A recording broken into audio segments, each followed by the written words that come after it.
Hey everybody, it's Board Game Blogger. Today I'm here to review New World Carcassonne. This isn't an expansion to Carcassonne, rather it's a new standalone game. Your meeples have left the old world, set sail for the new, and there's some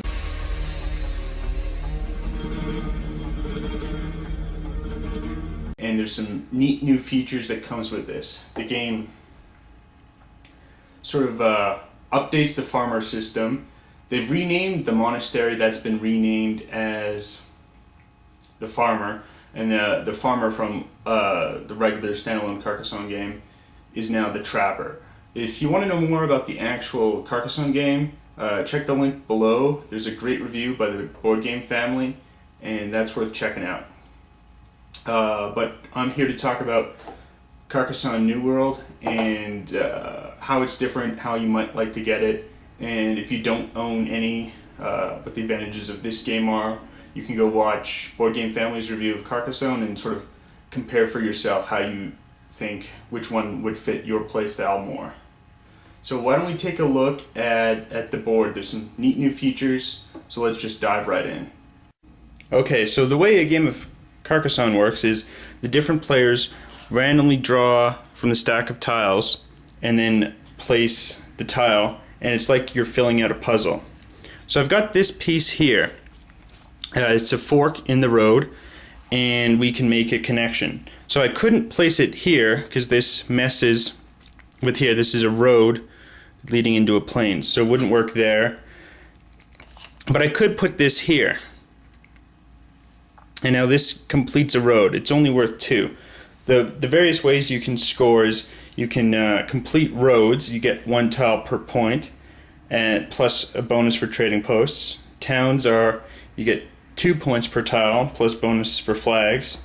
A farm, it's like the monastery in the old game, and it's 9 points. So when let's pretend this is a farm, even though it's not.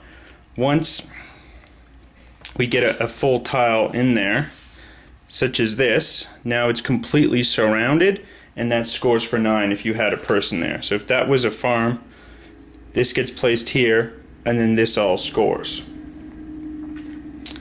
And there's the trapper as well. See this meeple's laying face down? It means he's hunting and trapping in the field, so every animal here that's within that field scores him 1 point at the end of the game, whereas these guys pull off. So some of the neat new features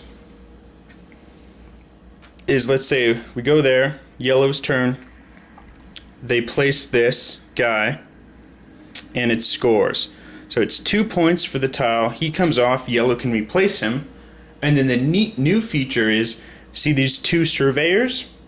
I thought the art of art goes quantity surveying. No. I thought the art of art goes quantity surveying. They're surveying the land westward. They're always moving west. One of them would move west. Now let's say we complete another road. Let's say we go here, complete that road, and player blue puts his guy down, because you can place the tile, place your guy, and then resolve any scoring. Now this is 1, 2, 3, 4 points.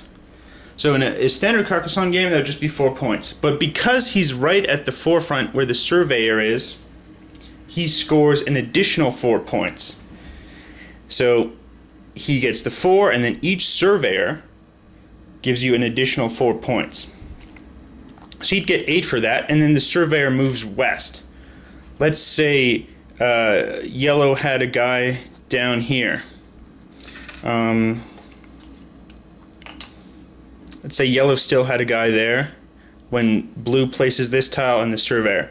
Surveyor moves, he gets taken off for the score, and then the yellow player is eliminated because he's too far behind from the westward expansion. Both surveyors have passed by him. There's no westward expansion. So this creates a really neat new aspect to the game, in that you're not going to be trying to build up a 20 tile city, because it's just going to take too long. Too many scorings have going to occur, and the surveyors will probably have eliminated the player. Rather, you're just trying to keep moving west. So you always want your guys pretty far west. But then when they score, you want at least one surveyor, possibly two, on the tile. Because if there's a scoring here, there's two surveyors. They both score for 8 points. So you can run up a ton of points with just little small towns or small little roads if the surveyors are there. So it creates a great new aspect. There's a lot of luck in the game in that you're trying to draw the right tile. You know, maybe I need this specific tile. It's kind of unique. It's a city end with a bend in the road. So it's pretty unique, you know, and I need that to complete the city. So I'm like, you know, I draw the tile and it's like, oh, I don't have it. It's the wrong one. Everyone else goes. You know, I'll place it somewhere else. Then I draw another tile. Oh, it's the wrong one. It's got the city piece, but it doesn't have the curve. I need that. So, and then this one finally comes up. Oh, and somebody else got it. I didn't get it. So that can lead to a lot of angst. It's kind of fun, that kind of tension. You know, you just keep trying to, you're like hoping you're going to draw the right one, and then somebody else does. Yes, Tumbleweed, yes! Come on! That's it! Good Tumbleweed! Good Tumbleweed! No, Tumbleweed! No! Bad Tumbleweed! What are you doing? Don't do that! Let him out! No! I need this one! Please! Come on! No! So if you like a lot of luck, you know, or you don't mind luck, this is a good game for you. I mean, there's still a lot of strategy in it, but there is significant luck in the tiles that you're drawing. So for those players who like zero luck, this isn't a good game. I find that this game plays much quicker than regular Carcassonne because of this forced westward expansion, which is nice. And some players, you know, suffer from kind of AP, analysis paralysis, that can really slow down the gameplay.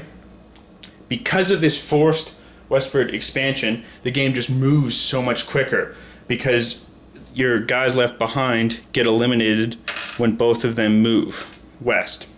So I really like that aspect of the game. There's a few negatives with the game. You've got the rule book, which is adequate, and you've got one kind of reference sheet that lists all the tiles and the scoring summaries. Would have been nice if they made one, maybe even just a smaller thing for the scoring summaries for each player. I mean, you can still pass around the one reference sheet, but it'd just be nicer if each player had their own, especially when learning the first game. Also, there's a few misprints in the rule book itself. It says that you score 4 points for each surveyor in the same column, and in the reference sheet, as opposed to the rule book, it says you score only 2 points. But it's a really neat game. You know, plays very quick. Can play in about 45 minutes if everyone already knows the rules.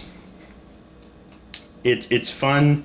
It's neat. I think it's less fiddly than Carcassonne, especially with the farmer Carcassonne or trapper in Carcassonne New World. In that here, okay, you know you're going to get that 1 point at least, minimum, because of the trapper. Whereas in regular Carcassonne, you got to hope that the castle gets completed in the field that he's access to. So it's a little easier in that respect. It's a little bit cleaner and less luck in that you can know which animals are already in the field when you're placing, when you don't have to hope and, oh, I also need to close this building. It's kind of neat, you know, just simulates the forced migration of settlers. I'd recommend this game for almost anyone. You know, it's a great gateway game. Families can play. There's still enough strategy and depth to this. I think this is even better than Carcassonne in that you can at least try to eliminate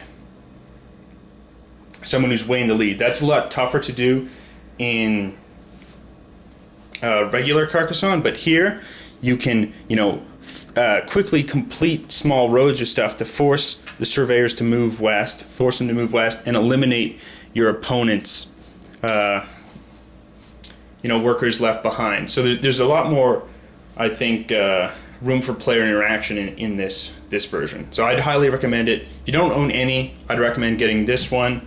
There are no expansions for this one, so if you're just like to hoard expansions, then maybe go look for the Carcassonne original. And check out Board Game Family's review of Carcassonne for more information.